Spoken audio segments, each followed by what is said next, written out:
Back again with another live stream for you. This is one of the rare times I get to show my face. But I just wanted to light up this Macondo cigar for the weekend. And I'm just gonna light it up in remembrance of David Carroll, from the brother that was sharing his thoughts over a cigar about black folks in the United States, black Americans, or black folks in general. So here we go.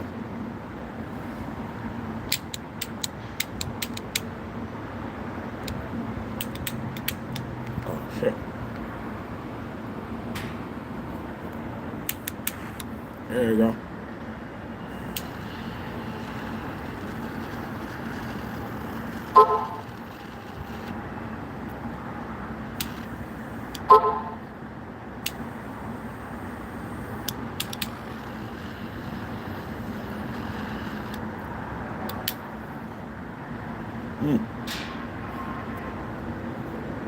Kind of like the stick. Nice little pull. It's okay.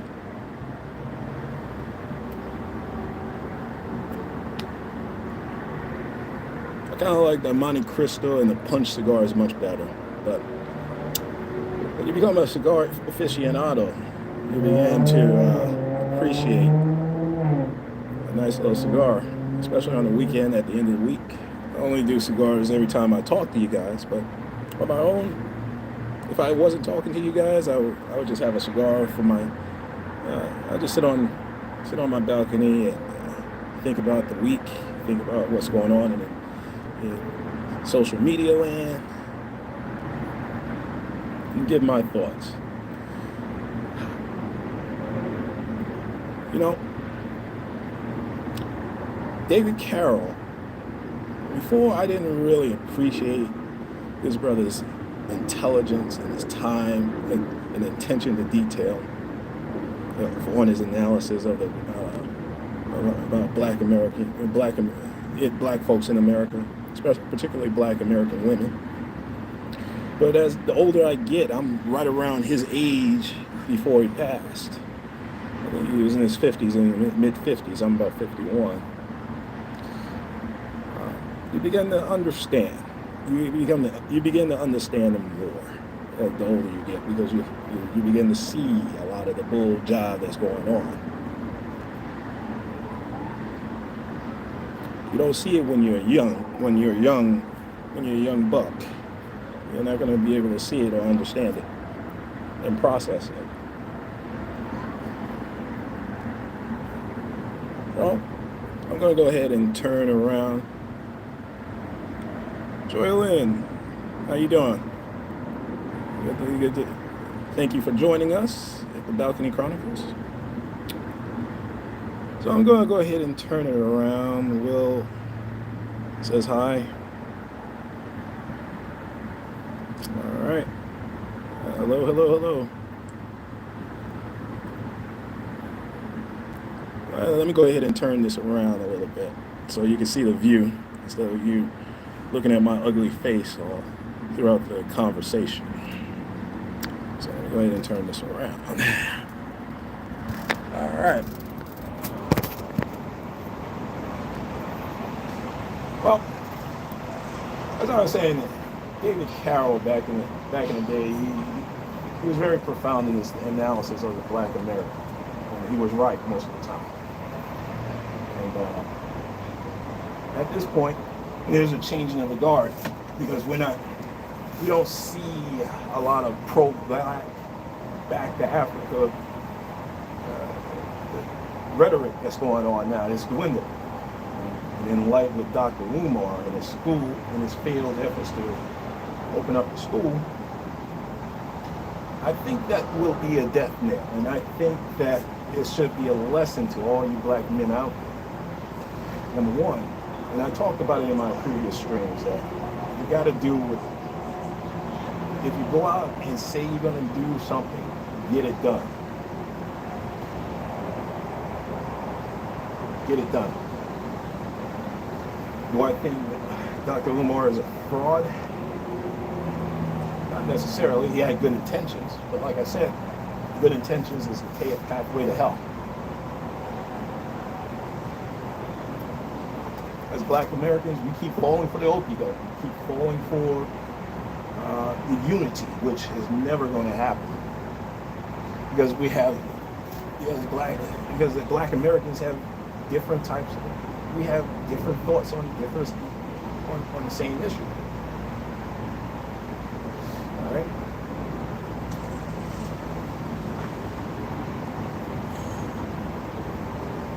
But as I said before, his focus was not really on that school.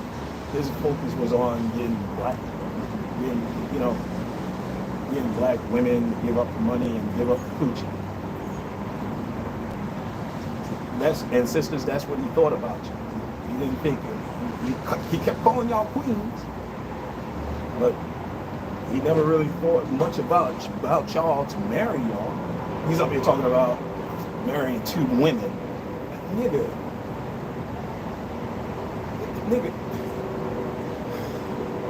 Having 2 wives. I'm like, nigga.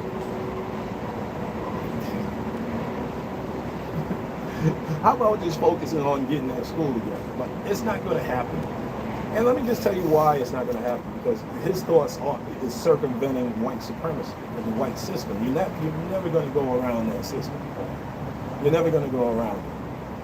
Anytime that you privatize a school where it's black owned or black, where the students are primarily going to be black, you're going to have some problems. Because you're going to have some white man who's just oh, you want to have a black school, an all black school? Oh no, I'm moving into this area. I'm going to enroll Johnny into the schools out of spite. And because they can do it. So you're never going to go around white supremacy.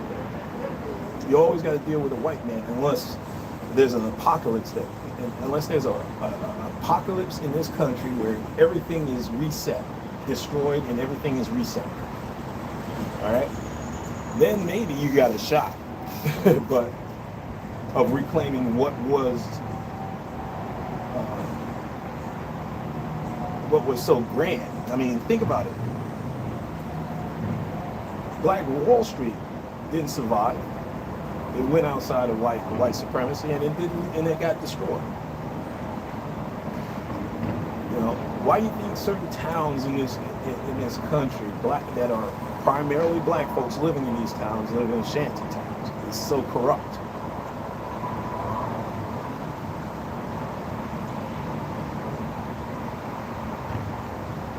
But like I said, let me just get off of that, Dr. Umar, because it's a failure. He's on notice. He's never going to recover from this. His reputation is shot. And that's another thing, black men. This is what I'm telling you, man. If you're on that pro-black back to Africa bull job, cut it out. It's a con. It's a con for all those prison niggas that got out of jail and then out of prison. And they just want to talk shit about black unity. Black men and black women need to get together. And when we get together, we're going to be spectacular. Not necessarily, because black women love having children with black men, or poopies. But they're not really interested in marriage. Getting married to you.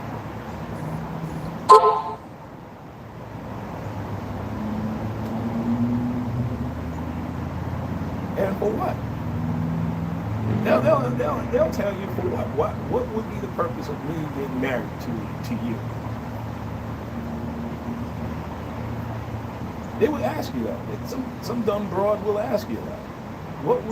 What's in it for me? What's in it for her to get married to me?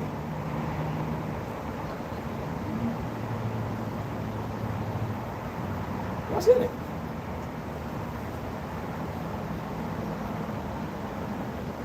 People say that there's no benefit for a man getting married.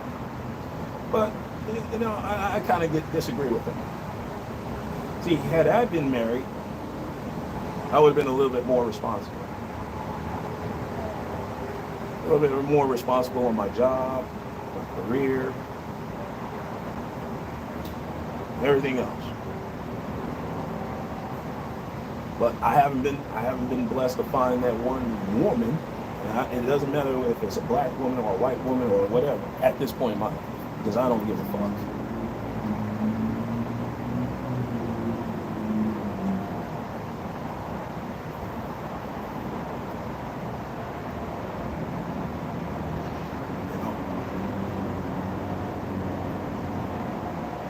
The woman that's going to be in your life has to protect your reputation.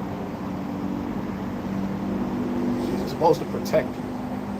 Where was Dr. Umar's protection? You know, he's up there running around begging for money. That looks bad. That looks bad. It's a bad look, my brothers. Begging. Getting on your knees and begging, getting on social media begging for money. See, notice, I don't do that on my streams or on my channel, all right? Because I want y'all, you worked hard for your money. I'm just a brother just running his mouth. Now I could set up a Patreon, set it up for $1 a month in support, but I'm not gonna do that either, man, because you worked hard. Like I said, you worked hard all week for your money. You got other obligations. You got bills to pay. How would it look to give out your, send your disposable income, what's left of your disposable income after 2 weeks of work, to some nigga that's just talking shit?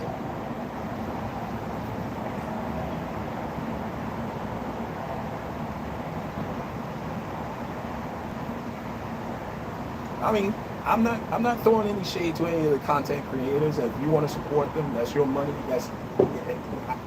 Do whatever you want with your money. I don't care. But I'm not gonna be on here begging. And let me tell you why that's a bad look as a man begging. Begging for money, begging for food, begging for a job. That's a bad look. It shows you're weak. Especially if you're begging for your life. It shows you're weak. That person that you're begging, that you're on your hands and knees begging to, they can tell you and they can have you do whatever they want you to do. Case in point. Like I said, this bitch that I was dating, that I dated, was begging for $1,000 because she's down bad. See, that's another red flag, fellas. When you're with a bitch that's down bad, that's in survival mode, that doesn't know how to cook, that's unwilling to cook their own food, just be practical. All right, going out to eat every night, every day, that's money. I'm in control. You in control, fellas. I mean, think about it, man. Yeah, tricks. You're a trick, but you're in control because you're buying the pussy. You set the price, baby. And she's paying for it. But other than that, you can get pussy. I could have got a whole lot of pussy from this bitch just by giving her money, but I didn't want to do that. She wasn't worth it. She wasn't worth, spending money on her, on a 44-year-old broke down bitch. That's a has-been in an entertainment field. And I'm not going to tell you who it is. But she's like a Z level. She's not even F level. She's at the end of the alphabet level entertainer.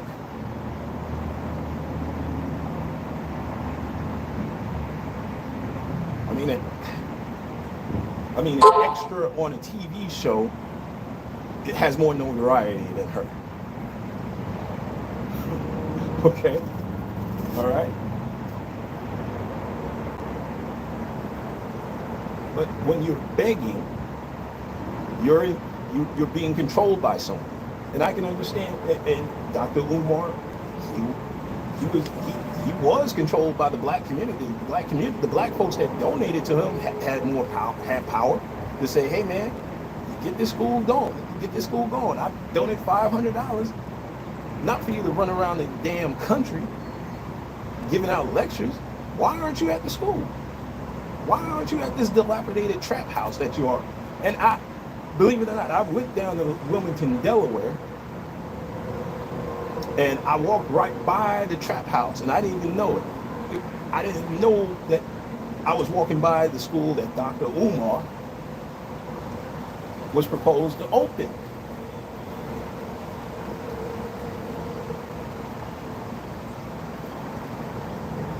And what he did was he tried to be a one-man game, and that's never gonna. You're always gonna be a failure if you don't have a team helping you out. Do this, do that, do that. You ain't gonna get it. He's not gonna get it done. He was overwhelmed, and he knew it. He was getting money was coming in to support what lifestyle he was doing. I don't know what kind of lifestyle he was on. All I know is that this man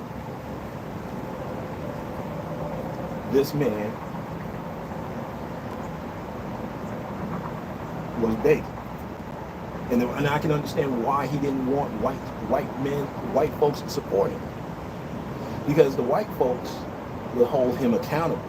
If you accept their money, they expect you to have that school open at a designated time.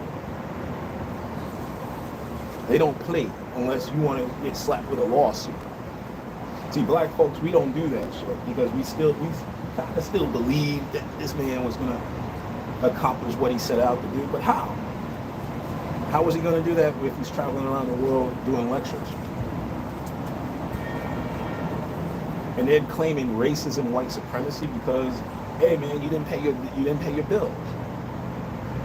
See, you can't claim racism if you mismanage your money and don't pay your bills. Like, the landlord can't be racist if you're paying your rent on time. Okay?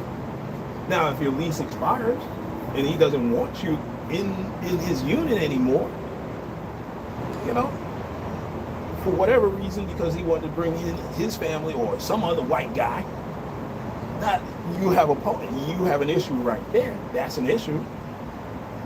But you didn't pay your taxes. You didn't pay the white man. Okay? You didn't pay your bills. You didn't pay the white man. You didn't pay your taxes.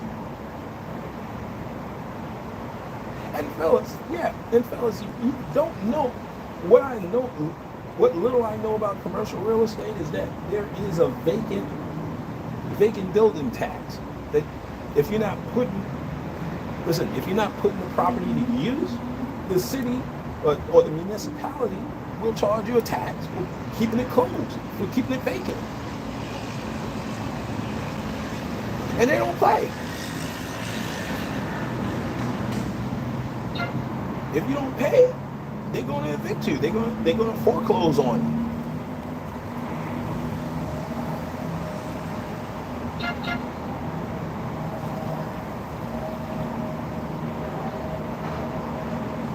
See? That's why you shouldn't really play with. This is an example of playing juvenile behavior. 50 years old and juvenile. As black men, we got to learn how to. We should be at a point at 50 years old that we got to stop being juvenile. Dr. Umar is a child. He has a childlike mentality. Again, and let's go back to being pro-black, back to Africa. Bull job. You think some of those countries in Africa are out there supporting black Americans? Did they send one thin dime to Dr. Umar? Or a couple of $1 million to say, hey, I like what you're doing, brother. We're all brothers. We should educate our black brothers in America. No.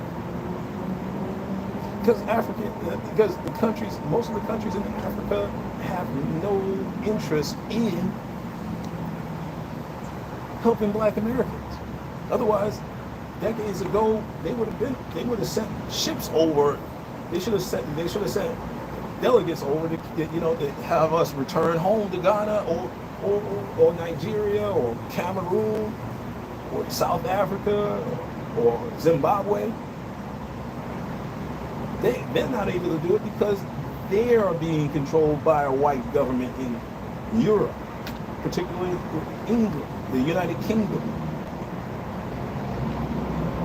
France, the Netherlands, Portugal. All those countries that have an interest in most of the countries in Africa because of their resources. And if you really go deep, if you've ever been to Africa, I've never been there. And quite frankly, I have really no interest in it because I know I'm not truly a true African from the continent. And if I was, you got to remember, we were sold off by those people. So I can give a fuck. Even if I did have African blood in me, which I probably do, I wouldn't give a fuck because they were traitorous. They sold me off. They sold my people off, my ancestors. Why would I want to be? Why would I want to have an affinity? An affinity towards a continent that didn't really give a fuck about me in the first place.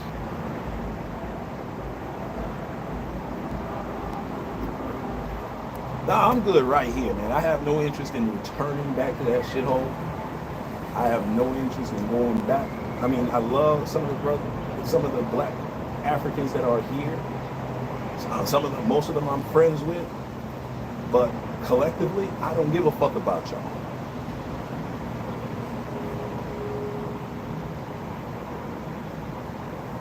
I'm good right here. I'm good being an black American. I'm good with that, and I'm proud of it. And yes, I'm going to wave that American flag, despite the history that in this country that was set out against us, such as white racism, white supremacy that's still going on, Jim Crow, racism in medicine, financial institutions,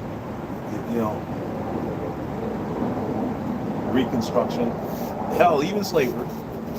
It wasn't a good time. It wasn't a good thing. Slavery was not a choice because we wasn't free to walk off that plantation. Okay? And if we were, we would have got shot, strung up, whipped. But as black Americans, we were resilient. And that's one of the things I'm proud of. Being a black American, that none of these other groups have that resilience like we do, other than probably the Caribbeans and the Brazilians. They don't have that. They don't share that. We have nothing in common with them because we were sold off. So fuck them.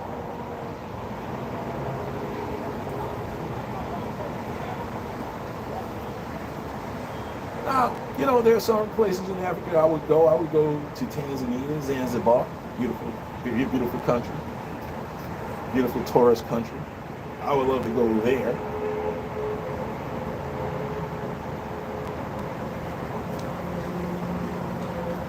And I admit, some of the when I used to watch those African movies, man, from Nigeria, man.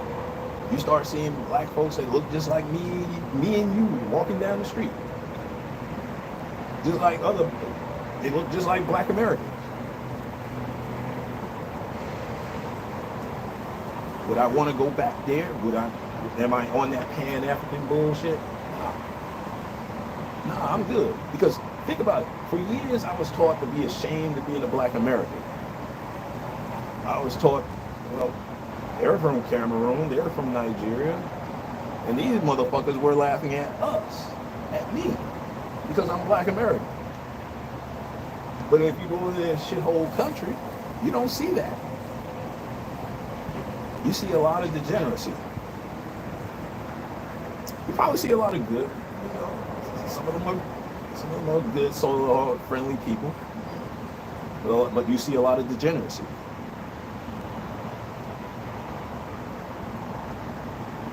Probably the same degeneracy here in the United States, but nevertheless, you begin to see it. But you know what? You know what? Let me go ahead and I'll change my mind. I would love to go back to, well, not back, go to Africa. To a couple of countries out there in Africa.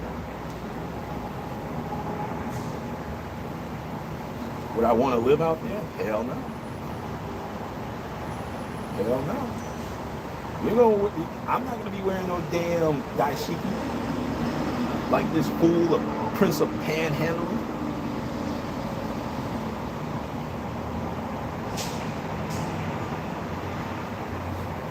Yeah, you know what? Years ago, I was on that romanticizing that no matter where you came from, if you're a black man, you're an African.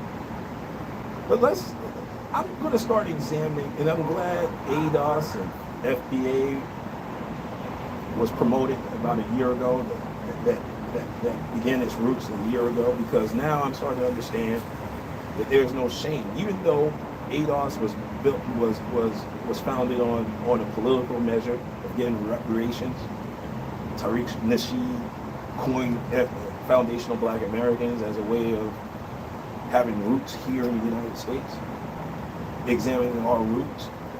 They have the same agenda. I just like using Black Americans. Black American. I'm comfortable using that term. This is where I was from. I have no allegiance to any of the countries in Africa. I'm cool with y'all. Because you didn't really think, none of those countries thought about any of us being sold off, captured, first enslaved over there, captured, enslaved by supposedly my own people, and then sold off, hauled away on a boat.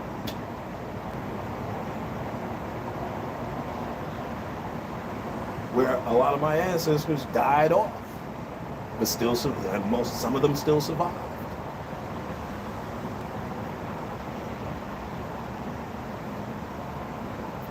Nah, I'm cool, my friend. I'm cool on that.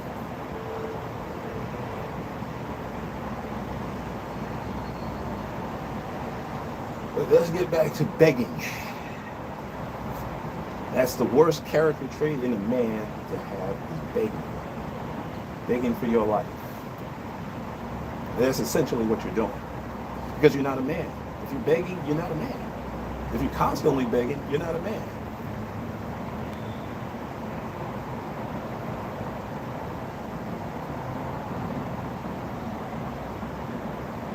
You gotta be man enough to say, hey man, okay, you got me. I'm gonna take accountability. I didn't push enough shopping carts off the parking lot, so I'm going to get fired. Okay, fire me then. Here's my badge. Here's the keys. Here's my badge. Where do I sign?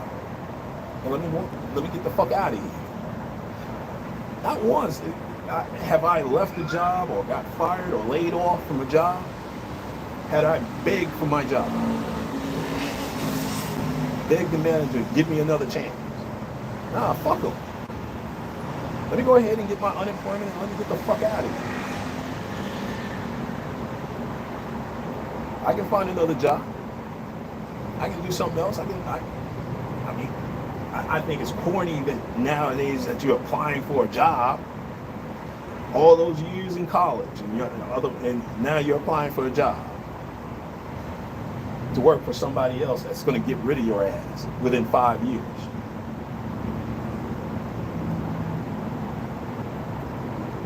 Like I said, if you're not the top 10 employee, if you're not top 10, if you're going to go into a job, you better be the top 10 employee. Well, excuse me, the top 20% employee.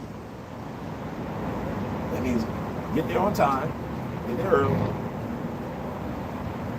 If you have a commute that's 2 hours, you better get there on time. You better take that 2-hour commute, get there early, stay, learn whatever it is on your job, do a good job, ask questions if you don't understand shit, if you're not getting it, ask questions.